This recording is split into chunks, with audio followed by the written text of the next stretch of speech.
Episode 99। अगली सुबह जब रैना की नींद खुली तो बेड बिल्कुल खाली था। वर्चस्व जॉगिंग के लिए जा चुका था। रैना भी फ्रेश होने जा ही रही थी कि दरवाजे की घंटी बजी। रैना को लगा कि वर्चस्व अपनी चाबियां भूल गया होगा, इसीलिए उसने बिना सोचे समझे दरवाज़ा खोल दिया। पर सामने देखकर वो हैरान रह गई। दरवाजे के बाहर वर्चस्व नहीं बल्कि एक अमीर दिखने वाली औरत खड़ी थी। उसने सर से लेकर पैर तक डिज़ाइनर कपड़े पहने हुए थे।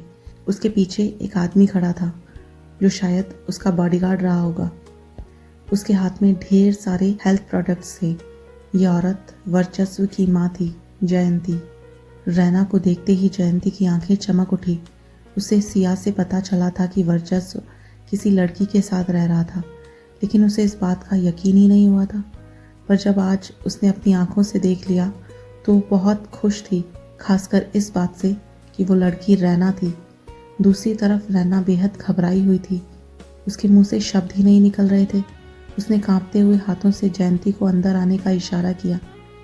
जयंती ने अंदर आकर अपने बॉडीगार्ड को हेल्थ प्रोडक्ट्स टेबल पर रखने का इशारा किया और उसे वहां से जाने के लिए कहा।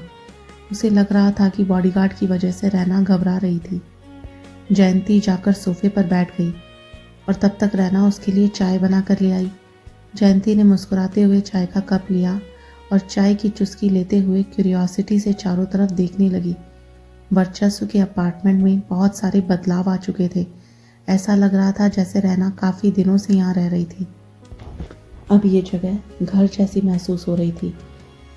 जयंती ने अपने सोफे के बगल वाली जगह थपथपाकर रैना को बैठने का इशारा किया और पूछा, तुम्हारा जन्म कब हुआ था? रैना जानती थी कि जयंती वर्चस्व के साथ उसके रिश्ते को गलत समझ रही थी, लेकिन उसे समझ ही नहीं आया कि वो उन्हें सच्चाई कैसे बताए। आखिर जब कोई रास्ता नहीं बचा तो रैना ने धीरे से कहा, 1999। ये सुनते ही जयंती की आंखों में चमक आ गई। उसने अपने आप से कहा, 1999? अरे वाह, ये तो बिल्कुल वैसा ही हुआ जैसा उन पंडित जी ने मुझे कहा था। पंडित जी ने वर्चस्व की पत्नी के जन्म के जिस साल के बारे में बताया था, रैना का जन्म उसी साल हुआ था। ऊपर से वो वर्चस्व के साथ भी रह रही थी। जयंती को लगा कि उसके बेटे के 30 साल का होने से पहले ही वो उसकी शादी करवा सकती थी। वो इतनी खुश थी कि उसने रैना में अपनी होने वाली बहू ढूंढ ली थी और मन ही मन उसे बहू मान भी लिया था। जयंती ने एक्साइटमेंट से रैना का हाथ पकड़ लिया और कहा, रैना, अगले हफ्ते सिया की बर्थडे पार्टी है और तुम उस पार्टी में आ रही हो, ठीक है ना? रैना को समझ ही नहीं आया कि वो क्या जवाब दे, पर उसके कुछ कहने से पहले ही जयंती ने कहा, देखो प्लीज़ इनकार मत करना, वरना मुझे वर्चस्व से बात करनी होगी। रैना कोई बहाना सोचने ही वाली थी कि अचानक दरवाज़ा खुला और वर्चस्व अंदर आ गया। उसने टेबल पर रखे हेल्थ प्रोडक्ट्स देखे और फिर अपनी माँ को देखा। उसने शांत आवाज़ में पूछा, माँ, आप यहाँ क्या कर रहे हो? जयंती ने कहा, मुझे जैस्मिन से पता चला कि तुम्हारी तबीयत ठीक नहीं है, इसीलिए मैं तुम्हारे लिए कुछ हेल्थ प्रोडक्ट्स लेकर आई थी। पर यहाँ आकर मैंने रैना को देखा। उसे देखकर तो मेरी आधी टेंशन दूर हो गई। अगर वो तुम्हारे साथ रहकर तुम्हारी देखभाल कर रही है तो मैं टेंशन फ्री रह सकती हूँ। ये बोलते हुए जयंती ने अर्थ भरी नज़रों से अपने बेटे को देखा और आंख मार दी।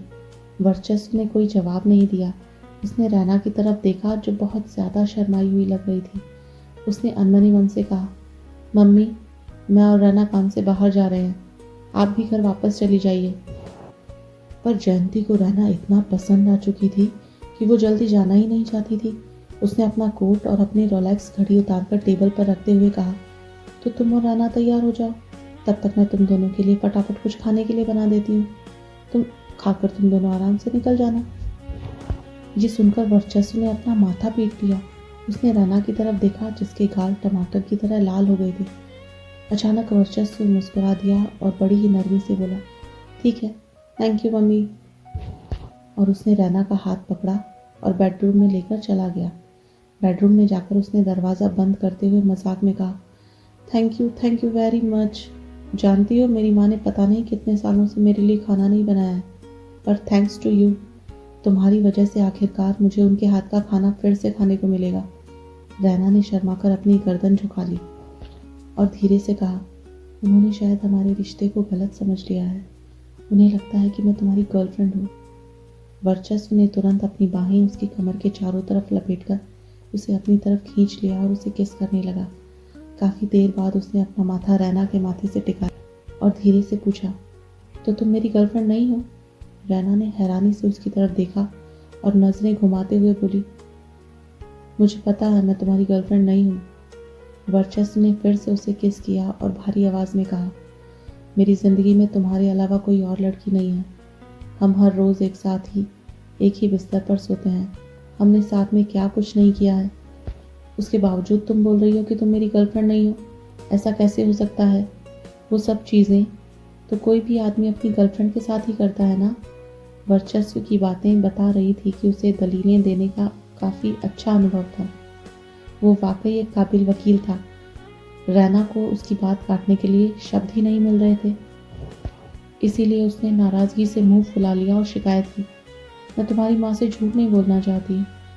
ये सुनते ही वर्चस्व खिलखिलाकर हंस पड़ा। वो दरवाज़ा खोलने के लिए आगे बढ़ा और रुककर रैना के कान के पास फुसफुसाया, तो चलो उन्हें बता देते हैं कि हम सिर्फ फ्रेंड्स हैं जो बेड शेयर करते हैं और साथ रहते हैं। रैना ने हैरानी से उसकी तरफ देखा तो उसने अपनी बात पूरी की, क्या हुआ? तुम उन्हें ये सब नहीं बताना चाहती? रैना ने जल्दी से कहा, नहीं, बिल्कुल नहीं। तभी बाहर से जयंती की धीमी और प्यार भरी आवाज़ आई, रैना, वर्चस्व, तुम लोग तैयार हो गए? जयंती तो इस ख्याल से ही काफ़ी खुश थी कि जल्दी ही उसे बहू मिलने वाली थी। उसके तो पैर ही ज़मीन पर नहीं पड़ रहे थे। इसी एक्साइटमेंट में उसने वर्चस्व के बेडरूम का दरवाज़ा खटखटा दिया। दरवाज़ा अंदर से लॉक नहीं था, इसीलिए तुरंत खुल गया। तभी उसने देखा कि लड़कियों से दूर भागने वाला उसका खड़ूस बेटा दरवाजे के सामने खड़ा रैना को पैशनेटली किस कर रहा था। ये देखकर एक पल के लिए उसकी आंखें हैरानी से बड़ी बड़ी हो गई। उसने झटके से अपनी आंखें ढक ली और तुरंत दरवाज़ा बंद कर दिया। दरवाज़ा बंद होने की आवाज़ से रैना को होश आया। उसने देखा कि वो अभी भी वर्चस्व की बाहों में थी। उसने कसमसाकर अपने आप को छुड़वाया और घूरते हुए कहा, तुमने ये सब जानबूझकर किया था ना? ये सुनकर वर्चस्व को हंसी आ गई और उसने कहा, अच्छा, तो अब तुम इसके लिए मुझे सजा देने की सोच रही हो? वर्चस्व की आवाज़ काफ़ी सेडक्टिव थी। रैना उसकी आवाज़ के जादू से खुद को बचा ही नहीं पा रही थी, पर जयंती अभी भी लिविंग रूम में मौजूद थी। रैना ने सख्त आवाज़ में कहा, तुम्हारी मम्मी अभी भी बाहर बैठी है। पर वर्चस्व ने कोई जवाब नहीं दिया और उसकी आंखों में देखता रहा। रैना ने चिढ़ते हुए कहा, तुम सुन भी रहे हो मैं क्या बोल रही हूँ? तभी वर्चस्व आगे बढ़ा और उसका माथा चूम लिया। रैना अचानक अपनी जगह जम गई। किस करने के बाद वर्चस्व टेबल के पास गया और एक फाइल बैग उठा लिया। रैना कंफ्यूजन से उसे देख रही थी। तभी वर्चस्व ने वो बैग रैना की तरफ बढ़ा दिया। उसने कंफ्यूजन से पूछा, ये सब क्या है? वर्चस्व ने मुस्कुराते हुए कहा, तुम खुद ही देख लो।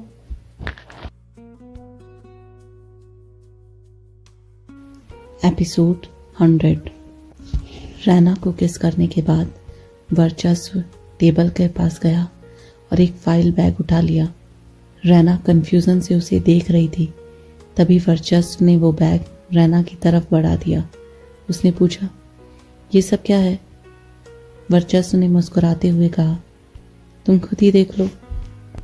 रैना ने बैग खोला तो उसमें कुछ पेपर्स थे।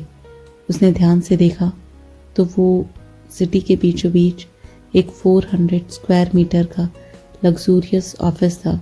उसका किराया भी बस 2 लाख रुपए सालाना था। बैग में प्रॉपर्टी की पिक्चर्स और चाबियां थी। ये देखकर रैना का मुंह खुला का खुला रह गया।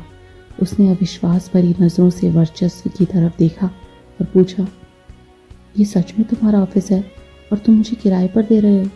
रैना को रियल एस्टेट की ज़्यादा इन्फॉर्मेशन नहीं थी, लेकिन उसे मार्केट के बारे में थोड़ा कुछ पता था। इतनी अच्छी लोकेशन पर इतनी बड़ी प्रॉपर्टी, वो भी बस 2 लाख के किराए पर, मिलना इम्पॉसिबल था। वर्चस्व के होठों पर हल्की सी मुस्कान आ गई। उसने अपना सर हिला दिया। उसकी गर्दन में एक तौलिया था।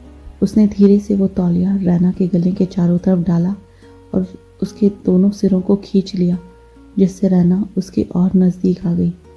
उनकी सांसें एक दूसरे से टकरा रही थी। उनके होंठ इतने नज़दीक थे कि अगर कोई भी एक इंच हिलता तो वे फिर से किस कर लेते। रैना ने शर्मा कर अपनी नज़रें झुका ली। इस पल उसे महसूस हो रहा था कि वर्चस्व उसके लिए कितना ईमानदार था। आखिरकार रैना ने पहल की। उसने थोड़ा शर्माते हुए आगे झुककर उसे किस कर लिया। वर्चस्व ने भी उसे रिस्पॉन्स दिया, लेकिन इस बार उसने अपनी आंखें बंद नहीं की, बल्कि वो देख रहा था कि रैना उसे कैसे किस कर रही थी। उसे एहसास हुआ कि भले ही वो एक परफेक्ट किसर नहीं थी, फिर भी वो बहुत अट्रैक्टिव दिख रही थी। जब वो अलग हुए तो वर्चस्व ने अपनी बाहें उसके कमर के चारों तरफ लपेट दी और धीमी आवाज़ में पूछा, तुम मुझसे नाराज़ तो नहीं हो ना? रैना ने जवाब तो नहीं दिया, बल्कि प्यार भरी नज़रों से उसे देखती रही। उसकी मुस्कान सब कुछ कह रही थी। वो इतनी खूबसूरत लग रही थी कि वर्चस्व के लिए उससे एक पल भी दूर रहना मुश्किल हो रहा था, पर वो जानता था कि उसकी माँ बाहर इंतज़ार कर रही थी।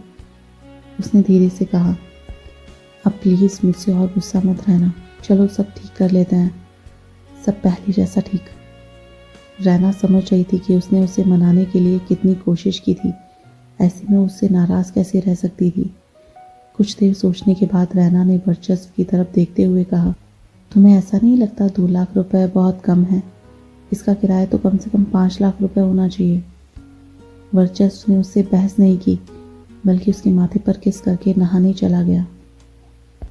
जैसे ही वो बाथरूम में जाने वाला था, वो अचानक रुक गया और उसने रैना की तरफ मुड़कर देखा और कहा, वो मेरी माँ।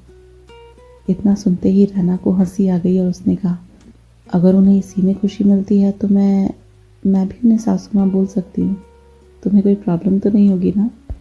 रैना की हंसी इतनी ज़्यादा इन्फेक्शियस थी कि उसे देखकर वर्चस्व को भी हंसी आ गई और उसने प्यार से कहा, तुम बहुत क्यूट हो यार। उन दोनों का मूड बहुत अच्छा हो गया था। जब वो जल्दी से नहा धोकर तैयार होकर वापस आया तो उसने देखा कि रैना किचन में उसकी माँ के साथ कुछ बना रही थी। रैना बहुत प्यारी लग रही थी। वर्चस्व को ये तो समझ में आ गया कि उसकी माँ रैना को कितना पसंद करती थी। ऐसे में उसका भी मन किया कि वो रैना को बहुत संभाल कर रखे। तीनों ने टेबल पर बैठकर ब्रेकफास्ट किया। तभी जयंती को अपनी सहेली की छोटी सी पोती की याद आ गई। वो बहुत क्यूट थी। उसने रैना की तरफ देखते हुए मासूमियत से पूछा, रैना, तुम्हें बच्चे पसंद है क्या? रैना, जो इस वक्त चाय पी रही थी, जयंती के सवाल को सुनकर चाय उसके गले में अटक गई। उसे खांसी आ गई और उसकी आंखों से आंसू बहने लगे। वर्चस्व ने बिना किसी झिझक के टिश्यू पेपर उठाकर उसके आंसू और नाक साफ किए। वैसे तो ये बहुत ही क्यूट और पैम्परिंग गेस्चर था, लेकिन उसकी आंखों में जो एक्सप्रेशन थे वो मासूम नहीं थे। रैना काफ़ी दिनों से उसके साथ रह रही थी, इसीलिए वो वर्चस्व की आंखों में छिपी इस मिस्टीरियस चमक को अच्छे से जानती थी। वो अचानक शर्मा गई, लेकिन जयंती के सामने उसने ऐसा प्रिटेंड किया जैसे उसे कुछ समझ ही नहीं आया था। उसने हड़बड़ाते हुए कहा, जी हाँ जी, मुझे बच्चे पसंद हैं। बच्चों के बारे में बात करते हुए उसके मन में एक अजीब सी खुशी महसूस हो रही थी। वो झूठ नहीं बोल रही थी। उसने अपने फ्यूचर में बच्चे प्लान कर रखे थे, पर इस बारे में वो वर्चस्व के सामने कुछ बोलना नहीं चाहती थी। पर उसकी बात सुनकर जयंती बहुत खुश हो गई। उसने तुरंत ही रैना की प्लेट में थोड़ा सा हलवा और परोसते हुए कहा, आजकल के बच्चे तो बच्चों के नाम से ही भागते हैं, पर मुझे खुशी है कि तुम उनके जैसी नहीं हो। मुझे पूरा यकीन है कि तुम बहुत अच्छी माँ बनोगी। रैना मुस्कुरा दी। उसने एक नज़र वर्चस्व की तरफ देखा। वो काफ़ी सीरियसली अपनी कॉफ़ी पी रहा था। ऐसा लग रहा था जैसे उसे इन सब बातों से मतलब ही नहीं था, लेकिन टेबल के नीचे से वो अपने पैर से रैना के पैर को सहला रहा था। रैना एकदम से चौंक गई। उसने तुरंत ही वर्चस्व के पैर पर जोरदार लात मार दी। वर्चस्व ने तुरंत अपनी कॉफ़ी का कप टेबल पर रखते हुए रैना की तरफ देखा और अपनी माँ से कहा, माँ, इसे बच्चे भले ही पसंद है, लेकिन आखिरी डिसीजन तो इसके हस्बैंड का ही होगा ना। ये सुनते ही जयंती मायूस हो गई। उसने अपना सर हिला दिया। वो तो ये सोचकर ही खुश हो रही थी कि उसके 2 प्यारे पोते पोती होंगे जो उसे दादी माँ कहकर उसके आगे पीछे घूमेंगे। नाश्ते के बाद वर्चस्व अपनी माँ को छोड़ने चला गया। जब वो दोनों लिफ्ट में थे, तब जयंती ने अपने बेटे की तरफ देखते हुए कहा, वर्चस्व, तुम्हें एक स्टेबल रिश्ते में देखकर मुझे बहुत खुशी हो रही है। मैं बिजनेस के लिए तुम्हारी शादी नहीं करवाना चाहती थी और उम्मीद करती हूँ कि तुम अपनी पसंद की लड़की से शादी करो। रहना बहुत अच्छी लड़की है, वो तुम्हें बहुत पसंद भी करती है। तुम्हें भी उसका अच्छे से ख्याल रखना होगा। तुम उससे उम्र में थोड़े बड़े हो तो समझदारी भी तुम्हें ही दिखानी होगी। उम्र के फासले का जिक्र होते ही वर्चस्व एक पल के लिए हिचकिचाया, पर फिर उसने अपना सर हिला दिया। जाने से पहले जयंती ने एक बार फिर उसे याद दिलाया, तुम रैना को सिया की बर्थडे पार्टी में लाना मत भूलना। वर्चस्व मान गया और अंत में जयंती को उनकी कार में बिठा दिया। जैसे ही वो कार में बैठने वाली थी, अचानक उन्होंने टेंशन से पीछे पलटकर देखा और हिचकिचाते हुए कहा, वर्चस्व, वो वापस आ गई है। वर्चस्व एक पल के लिए अपनी जगह जम गया।